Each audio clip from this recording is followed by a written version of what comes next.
Yeah. Well, it sounds like you are absolutely still creating change in education, which is fantastic and really utilizing your experience to share with others.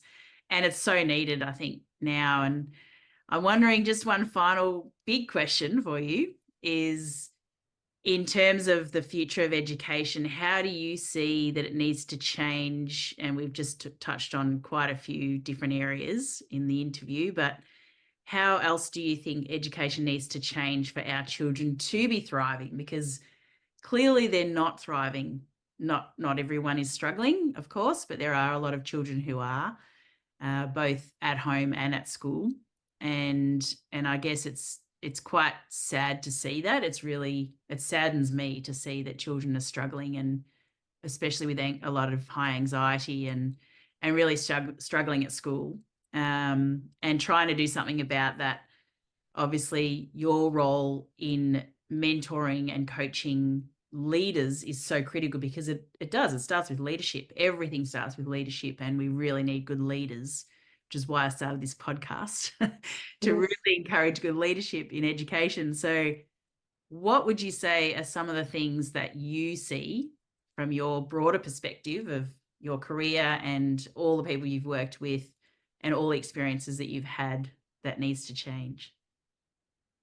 Firstly, and I don't know why there's not more upheaval, but it's the inequity with funding in government schools.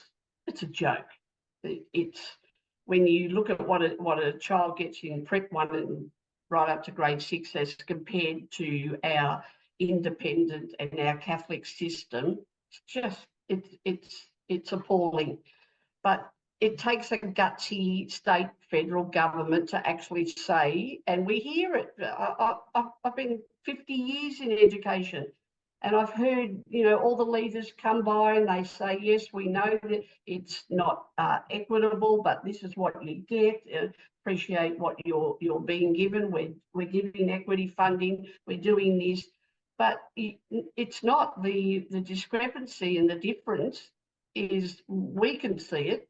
Why aren't government children getting the same funding that an independent or a Catholic school? The school down the road could have, a pool, a gymnasium, or whatever, but the local government school has got cracks in their building and things like that.